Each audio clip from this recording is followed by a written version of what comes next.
Primeiro Jornal. Tirol FM, com as primeiras informações do dia. Eu tenho o prazer de receber, nesta manhã de quinta-feira aqui na Tirol FM, o coordenador do curso de Engenharia da Computação da Univates, professor Marcelo Malheiros. Um bom dia, professor, um prazer recebê-lo aqui. Bom dia, Fabiano, prazer é meu, bom dia, ouvintes.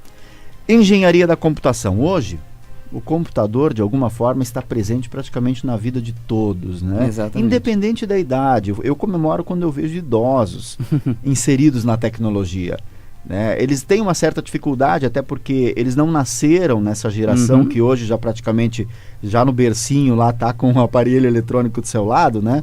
Exato. E eles tiveram um pouquinho mais de dificuldade em se inserir, em conseguir aprender. Mas eu acredito que o surgimento do Windows em certo determinado tempo, e hoje temos outras plataformas, as móveis aí, mas eles deram facilidade de manuseio, pelo menos, dos sistemas. Eu não sei, como professor de engenharia da computação, como é que enxergas isso, mas é a maneira como eu, como usuário, vejo. Mas acho que é evolução natural, né? Natural, né? Porque o computador basicamente é uma ferramenta, né? Ele é um meio para você atingir outras coisas. E da mesma forma que você teve a evolução ao longo das décadas, né, do carro, né? Hoje o carro é um bem, é uma ferramenta fundamental. O computador também se encaixou como uma ferramenta fundamental e gradualmente, quer dizer, com o próprio amadurecimento da tecnologia, olha só, a computação que a gente entende como hoje, os primeiros dispositivos eletrônicos, são dos anos 50. Então a gente tem um pouco mais do que 70 anos, né? Aproximadamente 70 anos de história. É muito pouco, perto da evolução humana, né? E muita coisa aconteceu basicamente nas últimas décadas. Pega a internet se popularizou nos anos 90 apenas, né? Então a gente tem aproximadamente 20 anos só de internet. Então é tudo muito rápido, né? Nós que somos um pouco mais velhos, a gente já viu essa caminhada, né? Mas como é uma ferramenta universal, ubíqua, né? Está em todos os lugares, ela acaba se tornando parte do nosso dia a dia, né? E um pouco do propósito da área de informática é ser muito meio, né? A gente constrói ferramentas, nós profissionais de informática, a gente constrói ferramentas para apoiar os outros, né? É claro que às vezes as ferramentas são um pouco mais complicadas, um pouco mais especializadas, mas como hoje em dia você tem dispositivos muito poderosos, né, que são os smartphones, que estão na mão das pessoas, são relativamente acessíveis, né, são, pensando um pouco o custo, né, eles são acessíveis para a grande maioria do público. A gente tem muito poder computacional, estamos conectados o tempo todo com a internet, né, e com outros sistemas, né, e aí a gente pode pensar realmente soluções além, né? Então, por exemplo, estávamos conversando aqui antes de entrar no ar, a área da saúde. Existem muitos programas interessantes, né, e trabalhos de pesquisa que usam apenas um smartphone e eventualmente algum dispositivo, uma lente, algum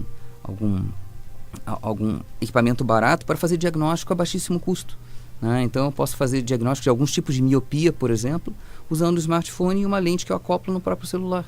Então essa universalização da informática acaba vindo de esteira na própria evolução da tecnologia, né? Essa mobilidade, para quem nasce essa geração agora, dos anos 2000, aí, ela já nasceu inserida na tecnologia, exato, né?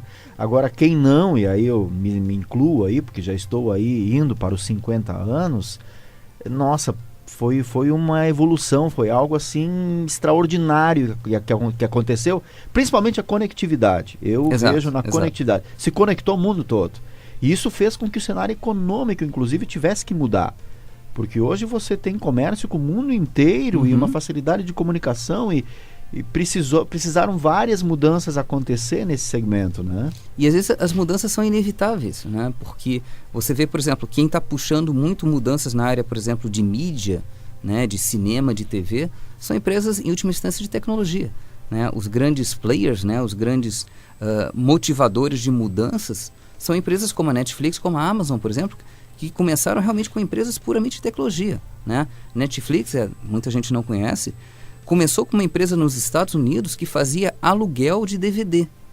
Você alugava um DVD, te mandava pelo correio, você assistia em casa e depois devolvia pelo correio, né?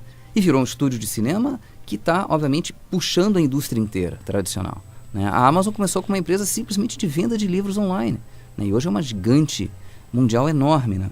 Então é interessante que a tecnologia meio que cria uma onda irrefreável, né? Você vê várias empresas ancoradas em tecnologia que até não são necessariamente de TI, né? Outro caso interessante é a Tesla, né? Aquela fabricante de veículos elétricos, né?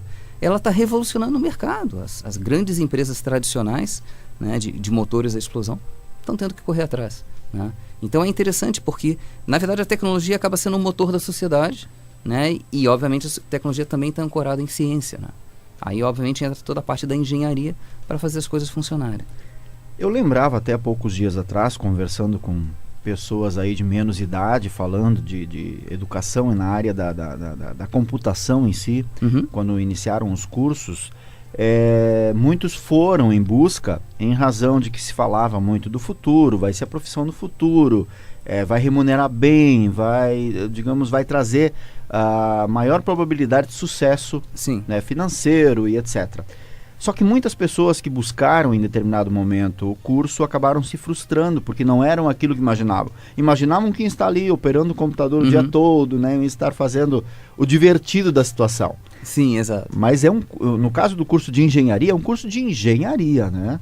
Ele entra dentro da questão de uma engenharia e ele é da computação, então, exato, com certeza ele é muito diferente, né, do que às vezes se imagina. Eu gosto de usar uma analogia, por exemplo, com uma engenharia mecânica, que é até um curso que a gente tem lá no Univates, né? O carro também é uma ferramenta, então, para a maioria das pessoas, né, você faz um curso, treina um pouquinho, você sabe dirigir o carro, mas você só está operando, você é o usuário. O usuário. Existe um nível a seguir, que é você fazer a manutenção, você tem que entender como é que o carro funciona.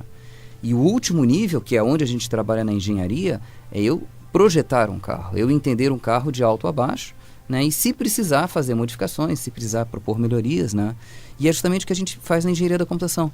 A gente olha os equipamentos eletrônicos, também como é que eles funcionam, né? A gente olha a parte do equipamento mesmo, a parte física, que a gente chama de hardware, né? E a parte de programação, que é o software, né? Então, transcende, é muito além do que usar, né? Eu preciso compreender para modificar, inclusive até para criar coisas novas. E hoje é interessante que hoje é fácil criar coisas novas na área de computação, né? É uma analogia, por exemplo, com o Lego, né? Aqueles bloquinhos de montar das crianças, né? Eu já tenho pecinhas bem complicadas, prontas, e eu tenho que saber só combinar essas pecinhas para criar um novo produto. E uma outra situação que a gente percebe é a questão do tamanho, digamos. A gente tem hoje a possibilidade de carregar um smartwatch, um relógio com toda a tecnologia ali, mas a gente percebe também às vezes algumas mudanças. A gente via, digamos, os aparelhos celulares cada vez menores e hoje as telas cada vez maiores, né? Porque a gente quer ter, digamos, uma amplitude. Então, às vezes tem algumas coisas que vão e vêm também, né? Dentro da questão, não existe, parece que uma regra. A tecnologia, seguida, principalmente essa área específica de informática, ela trabalha também um pouco com modismos. Modismos, né? Isso. Então, por exemplo, a empresa Apple lançou um novo tipo de display, né? Display de tela infinita, e todo mundo começa a copiar. Não, agora tem que fazer coisas pequenas, aí todo mundo vai para coisas pequenas. Não, agora são telas grandes, né? Então, tem um pouco de dinâmica do mercado vai puxando as coisas, né? E por isso é até relativamente difícil antever qual vai ser a próxima tendência, né? Ou para onde vão os smartphones. A certeza é que eles ficarão mais poderosos, que a conectividade cada vez vai ficar mais intrínseca, né? Mesmo aqui no Brasil, a nossa cobertura tem melhorado bastante em termos de conectividade com a internet, né? E para os nativos digitais, né? Para esses que nasceram basicamente nas últimas décadas, né? Tá tudo pronto, tudo funciona, né? Mas é interessante porque o mercado de informática é um mercado bom, porque para fazer essa infraestrutura funcionar, para criar novos sites, para criar novos aplicativos, né, para criar até novos processos de negócio, você precisa de gente pensando justamente o que está por trás, né? E às vezes um sistema que funciona tem muito trabalho por trás até deixar as coisas redondinhas, né? A gente fala que, em geral, o bom profissional de informática é aquele que as pessoas esquecem que ele existe, porque ele faz as coisas funcionarem e fica lá só na retaguarda para se houver alguma necessidade, né? Muitas vezes a gente fazia um comparativo do Brasil com outros países do mundo muito mais desenvolvidos, né? E sempre se tinha aquela ideia de que se estava um passo atrás. 2 passos, digamos, mas sempre estava-se atrás. Com essa tecnologia, com esse avanço da tecnologia hoje, existe uma igualdade, digamos, do Brasil com grandes países, grandes potências mundiais? Sim, existe, porque o mercado brasileiro é muito dinâmico, né? Basicamente a gente quase não tem mais fronteiras. Na área de informática é bem interessante, porque até as fronteiras de trabalho elas estão muito mais difusas, né? Há uma estimativa até recente que 25% dos profissionais do mundo, né, na área de informática trabalham à distância. Desenvolvem sistemas e trabalham de casa e de vez em quando encontram empresa, né, e trabalham basicamente em equipes online. Então essa fronteira está um pouco difusa. Então no Brasil a gente tem um mercado bastante moderno, a gente tem muito desenvolvimento de tecnologia aqui na própria região do Vale. A gente tem várias empresas de nível mundial, né? Várias que exportam sistemas de gestão, né? Ou que fazem aplicativos de coleta de dados. Então na verdade aquela defasagem que a gente tinha, que era muito dos anos 80, né? Que a gente tinha uma reserva de mercado, não pode importar equipamentos de informática, né? Graças a Deus aquilo passou, né? O Brasil... Era inclusive crime na época, se eu não me sim, engano, exato. né? Quer dizer, foi uma política completamente equivocada, né? Porque isso fez a gente ficar muito atrasado, principalmente em termos de acesso a equipamentos, né? E uma vez que você tem acesso a equipamentos, a smartphones, a componentes eletrônicos, né? A gente consegue desenvolver tecnologia nacional, né? Talvez a nossa escala ainda seja menor pela questão de investimentos, né? A margem... que você precisa, por exemplo, para desenvolver um novo chip, um novo computador, precisa de uma massa de investimento muito grande. Então, basicamente, boa parte do desenvolvimento mais de base da informática está na China. É impressionante, né? Todo mundo projeta no mundo inteiro e manda executar, construir na China, que é mais barato. Mais barato. Né? Mão de obra mais barata. Sim, mas em termos de projeto, de inteligência, de conhecimento, o Brasil está muito bem, muito bem. A gente conseguiu realmente se destacar. O que a gente pode aguardar aí para o futuro? O que se pensa dentro, digamos, dos futuros engenheiros da computação, os estudantes, ou quem já está trabalhando, mas o que aí, na verdade, está se projetando? O que pode se aguardar no futuro? É um pouco difícil fazer... É difícil prever o futuro, sim, claro, né? É bem difícil. Mas é que a tecnologia está tão avançando a passos largos que permite sonhar com bastante coisa. Né? A gente tem algumas dicas, algumas coisas que começam a aparecer um pouquinho, né? E na verdade aí a computação entra muito como motor de várias outras coisas, né? Então à medida que os dispositivos ficam cada vez mais compactos, mais eficientes, né, e mais poderosos de processamento, a gente pode começar, e é o que está acontecendo, nos próprios smartphones, ter sistemas muito mais inteligentes. Então até algum tempo atrás eu precisava fazer algumas coisas, sei lá, alguns cálculos mais complicados, né? Eu colocava isso dentro de um servidor, né, de um computador especial em algum lugar, né, acessível via internet. Hoje eu consigo botar parte desses cálculos dentro do smartphone. Então, o que é provável que aconteça, talvez a médio prazo, e, abrindo parênteses, talvez seja uma das próximas revoluções da humanidade, né, talvez, é o que alguns especialistas dizem, fecha parênteses, talvez a gente comece a ter sistemas com mais inteligência. E aí inteligência no sentido mais amplo, né? Agora pipoca um pouco na mídia a ideia da inteligência artificial, né? Até que é um nome muito bonito, mas não são robôs inteligentes, não são exterminadores andando por aí. Pelo menos não por enquanto. A ideia de você ter sistemas em que você faz a própria máquina descobrir padrões. Então essa aqui talvez seja uma das grandes sacadas dos próximos anos. A gente vai ter sistemas que vão auxiliar o ser humano a ser mais produtivo, né? Então, por exemplo, se usa inteligência artificial para detectar padrões climáticos. Tradicionalmente, eu preciso de um meteorologista que vai olhar as fotos de satélite, vai analisar as leituras de temperatura e umidade e fazer uma previsão. Parte disso, não completamente, mas parte disso vai ser auxiliado por um sistema que vai dar algumas dicas, né, e vai ajudar as decisões serem tomadas de forma melhor. E aí você pode pensar na área de medicina, né, na área de economia, na área de negócios, o que você imaginar. Então talvez esse seja o grande salto dos próximos anos. Sistemas que são um pouco mais inteligentes e que apoiam aos tomadores de decisão, né, aos analistas, às pessoas que fazem negócios ou que projetam coisas, a serem um pouco mais produtivos. E qual é o perfil que o futuro estudante do curso de Engenharia da Computação da Univates deve ter? Quais são as características dele? Do que ele deve gostar para ele se identificar com o curso e ter sucesso, ter êxito na carreira? Ótima pergunta.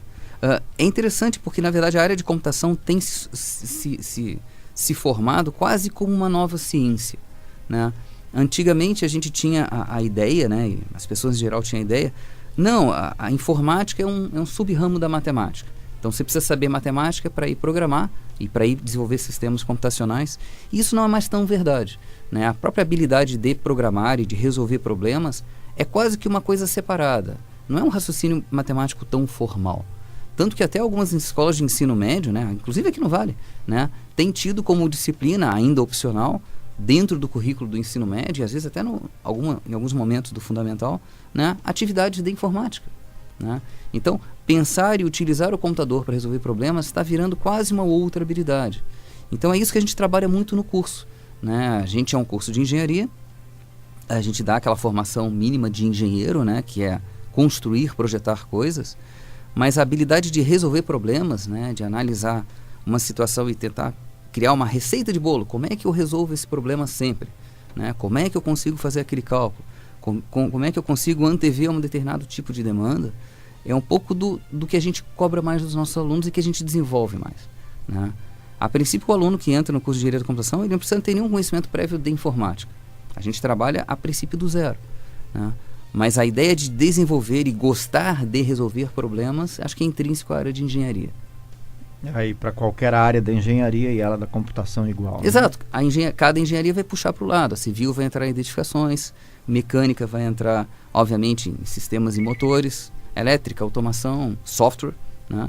E aí as áreas basicamente se divergem. Né? E o mercado de trabalho?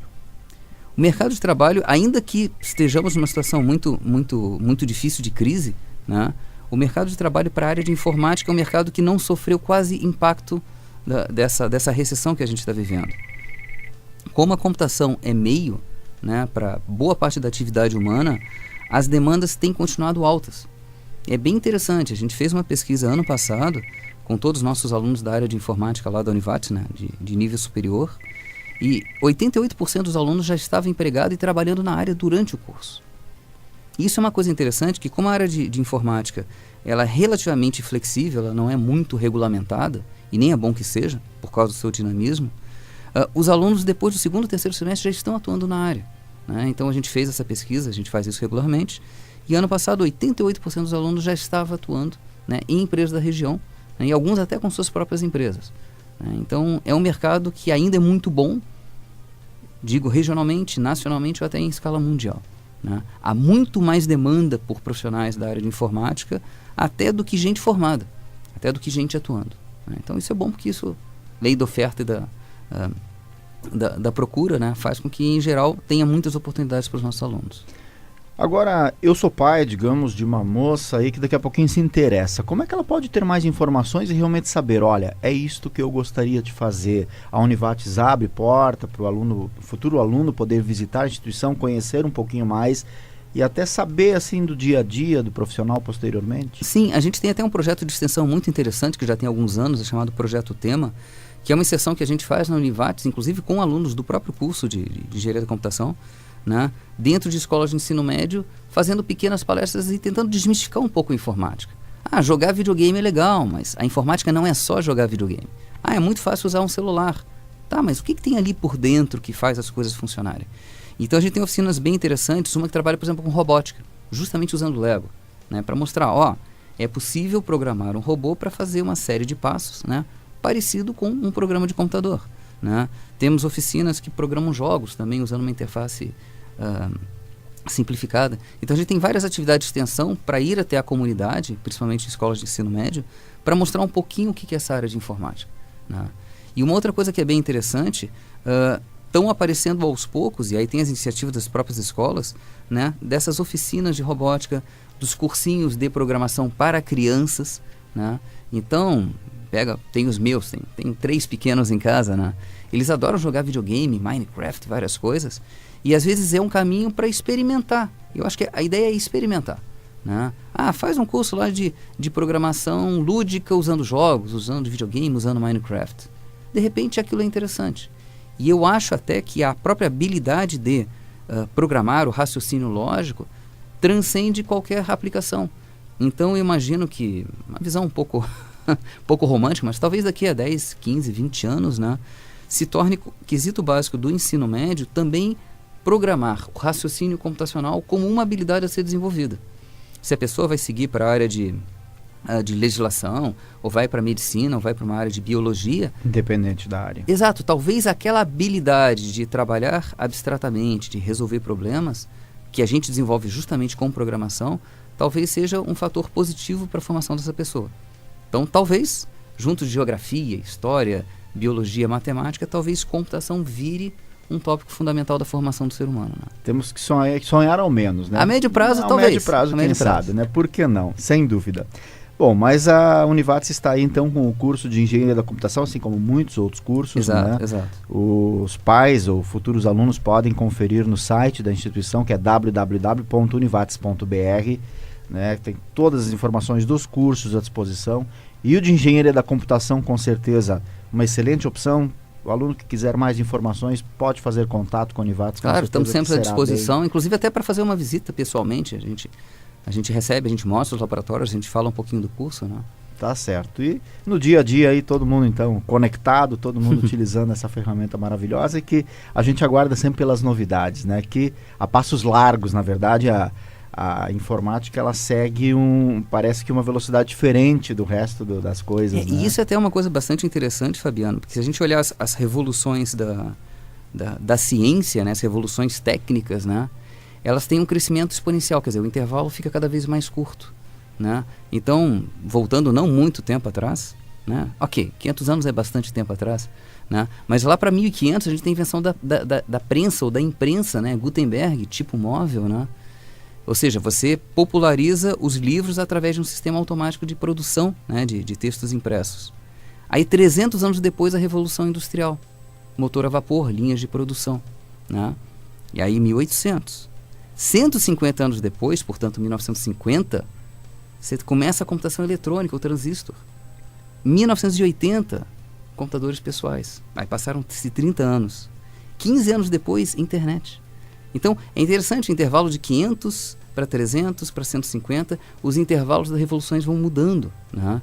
E é por isso que, pelos especialistas, né, os futurólogos, talvez tenhamos uma revolução iminente aí.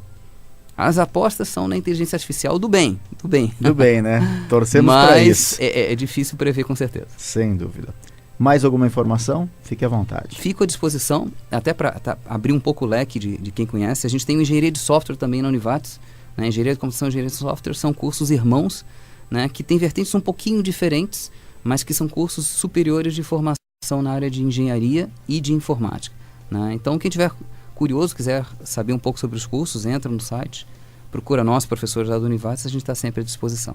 Tá certo. Da mesma forma, o convite sempre aberto, sinta-se à vontade em usar o espaço daqui. Imagina, foi um prazer. Para trazer as divulgações. Eu tive então o imenso prazer de conversar com o coordenador do curso de Engenharia da Computação da Univates, professor Marcelo Malheiros, sobre tecnologia, aplicativos, celulares e tudo que tem de mais moderno. Obrigado pela participação. Perfeito. Sempre convidado, um ótimo dia. Muito obrigado. Bom dia.